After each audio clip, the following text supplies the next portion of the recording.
연극 하시는 분들은 이분 반드시 배우죠. 알았어요? 저도 연극 치료 하면서 들었죠. 무슨 스키가 많구나. 스타니, 맞아. 슬랍스키, 맞아. 무슨 그로토프스키. 맞아. 스키 막. 근데 스타니슬라브스키와 그로토프스키는 국적은 달라요. 맞아. 나 다 러시아인 줄 알았지. 그러니까 나도 스키는 다 러시아인 줄. 안녕하세요. 즐거운 그라야이에 놀러 오신 여러분 환영합니다. 오늘은 연극 치료와 깊은 연관이 있는 한 인물을 소개할까 합니다. 바로 가난한 연극을 창시한 예지 그로토프스키.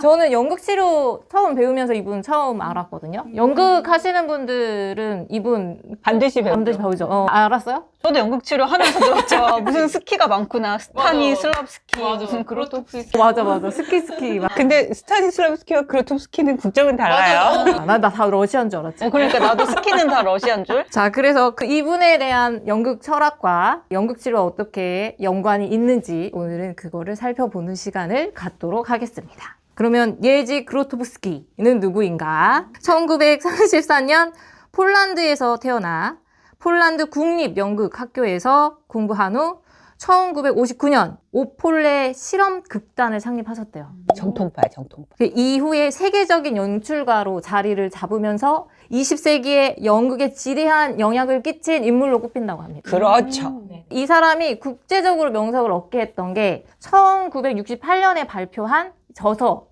가난한 연극을 발표를 하고 나서 이 명성이 생겼다. 가난한 연극이 실험극, 퍼포먼스 아트, 뭐 신체극 뭐 이런 거에 대한 큰 영향을 미쳤고 여기에 배우 훈련법이나 몰입형 연극에 널리 활용이 됐다. 그러면 가난한 연극은 무엇인가? 그로토프스키는 기존에 있었던 연극 형식을 과감하게 바꿔버리거든요. 그 사람이 이런 질문을 던졌다. 연극에 필요한 요소가 정말 뭘까? 배우와 관객이 아닐까? 딱 두 가지 요소만 있으면 되는 거 아닌가? 그래서 배우와 관객 제외한 모든 것들을 제거했대. 조명 애 없어도 돼. 무대 의상 애 없어도 돼. 굳이 관객이 객석에 있어야 되나?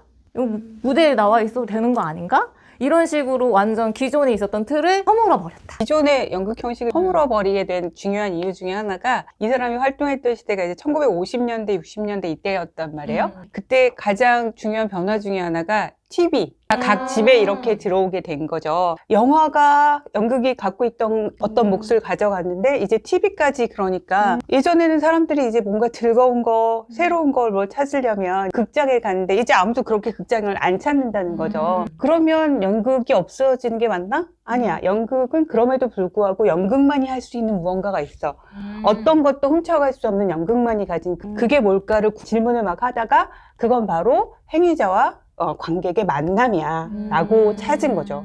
그래서 이 사람이 이렇게 얘기했던 것처럼 연극이 단순히 보는 게 아니야. 연극은 느끼고 체험하는 거야. 그렇게 생각을 해서 태어난 것이 가난한 연극이다. 가난한 연극의 대표 작품이 1965년도에 발표한 더 커스탄틴 프린스입니다.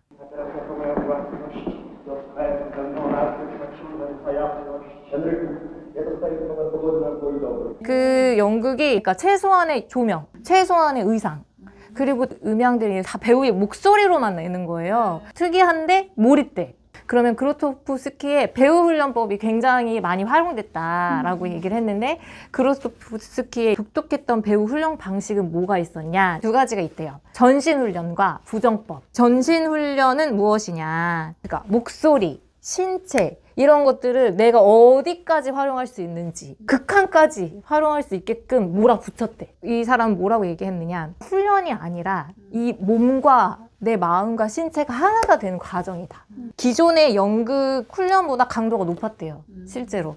네 가지를 얘기하는데 신체 확장 훈련, 즉흥 움직임 훈련, 그 다음에 호흡 발성 훈련, 그 다음에 에너지 흐름 제어. 이렇게 해서 네 가지를 제표를 됐는데 신체 확장 훈련은 몸의 모든 근육을 활용해서 감정을 표현해 보는 거래요. 그거 어디까지 표현할 수 있을까? 뭐 여기 알통까지. 이게 내 마음대로 움직이는 근육이 있고 안 되는 근육이 있잖아. 근데 몸을 진짜 잘 활용해. 그 동영상을 보면 이렇게까지 몸을 잘 활용할 수 있나? 싶을 정도로 몸의 움직임 자체가 임팩트가 확 느껴지긴 하거든요. 즉흥 움직임의 훈련은 말 그대로 즉흥이잖아요. 내가 느끼는 대로 자유로운 몸의 흐름에 따라서 감정을 표현하는 거. 요게 그거고, 그리고 호흡 발성 훈련, 소리를 온몸을 울리게 해서 목소리를 극대화하는 거. 그 유튜브에서도 내가 현장에 있지 않지만 순간 헷갈렸어. 저게 음향이야?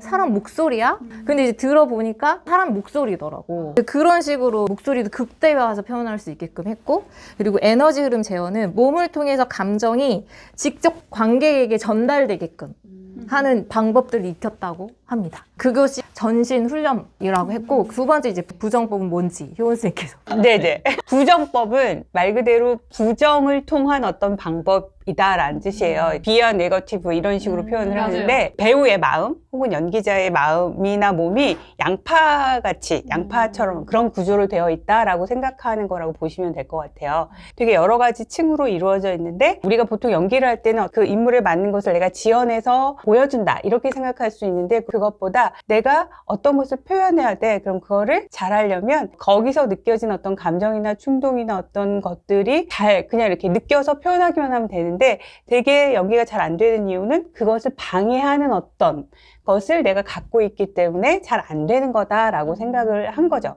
그래서 진실한 연기, 살아있는 연기에 도달하기 위해서는 어떤 충동, 어떤 생각, 어떤 행동 뭐 이런 것들에 대해서 내가 갖고 있는 그런 방해물, 그게 이제 신체에 기인하기도 하고 정신에 기인하기도 하고 여러 가지가 있겠죠. 그것을 없애주면 편안하게 자연스럽게 표현이 된다라는 그런 전제가 있는 거죠. 그러니까 뭘 새로운 걸 덧입히는 게 아니라 우리를 방해하는 어떤 요소들을 제거하는 것, 그것을 통해서 진실에 혹은 핵심에 도달할 수 있다 이렇게 보는 거죠. 그래서 이 점이 굉장히 연극치료하고 맞닿는 부분이 있어서 연극치료에서 많이 활용이 된다고 저는 생각해요. 물론 다른 부분들도 점이 많긴 하지만 맞아요. 좀 더 얘기를 하면 그때는 강하게 표현을 했대요. 연기다운 연기. 그리고 선생님이 얘기하셨지만 몸에 배어있는 습관이라든지 이런 것들이 있는데 그런 것들을 하지 않는 것이 조건이었다고 하더라고요. 그래서 아까 얘기하셨는데 빼는 것, 빼서 하지 않는 법칙을 활용했던 게 이 부정법의 핵심이라고 얘기합니다. 실제로 저희가 연극치료 배울 때 그루토프스키의 부정법은 항상 배우잖아요.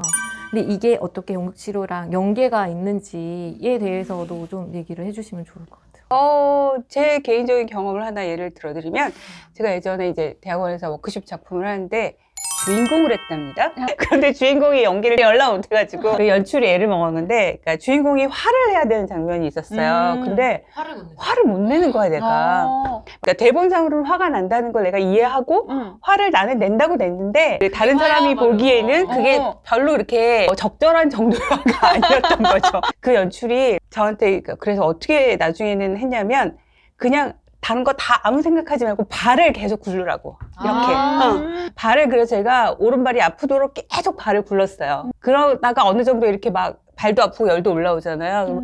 그 느낌에다 대사를 실어봐 뭐 이런 식으로 해서 좀 이렇게 화내는데 가까이 갔던 그런 기억이 있어요. 생각해보면 나는 되게 내가 멀쩡한 사람이라고 생각했는데, 인물이 화가 나는 게 내가 이해가 갔고 화를 내고 싶었는데 화가 제대로 표현이 안 됐다는 건 내 안에 그렇게 화를 표현하는 걸 막는 어떤 장애물이 있었다는 거죠.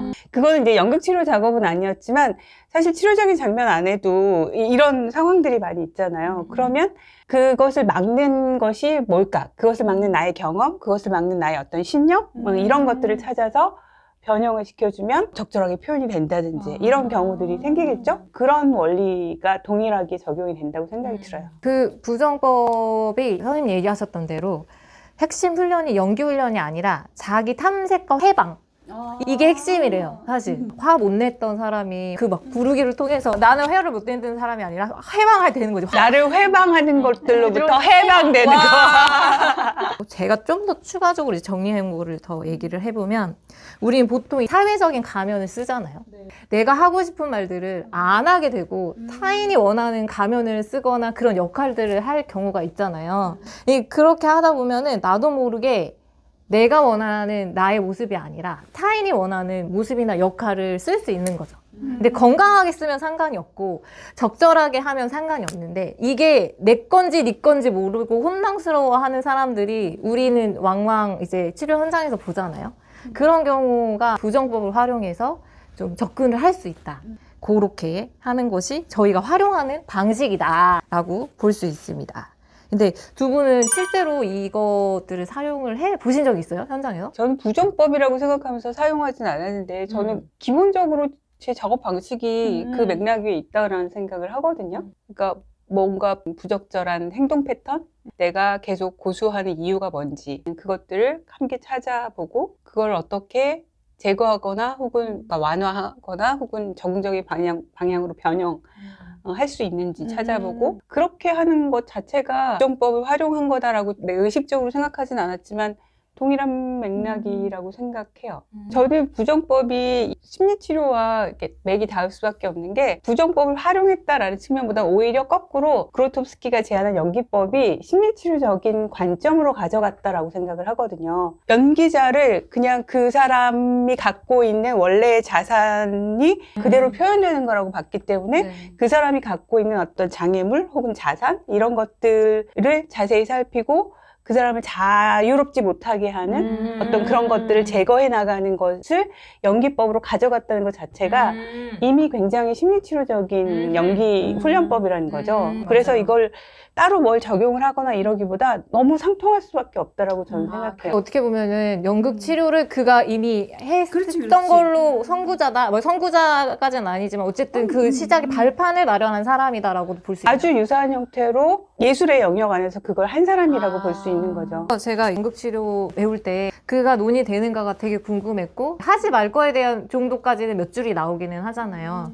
이렇게 자세하게까지는 안 나왔던 것 같기는 하거든요. 그래서 그 부분이 어떻게 연계가 되는지에 대해서 한번 좀 자세하게 저도 공부할 겸 여러분들한테도 그 개념을 좀 알려드리면 도움이 되실 것 같아서 알려드렸는데 사실 이제 이것도 수박 겉핥기긴 하죠. 그렇지만 이런 개념으로 사실 활용을 했다. 그렇게 해서 여러분들도 현장에서 그런 부분들을 사용하셨으면 좋겠고 또 이걸 잘 모르셨던 분들은 이제 연극치료에 관심을 가지고 이제 이런 것들을 활용한다라는 것들을 알아주시면 좋을 것 같습니다.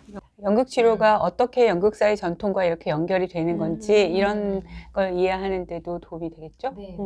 오늘 제가 했던 것이 그루토프스키의 철학, 가난한 연극 개념, 전신훈련법과 부정법 그리고 이것이 어떻게 연극치료와 연결되는지까지 알아봤습니다. 네, 그루토프스키가 이런 말을 남겼대요. 연극은 우리가 누구인지 발견하는 과정이다.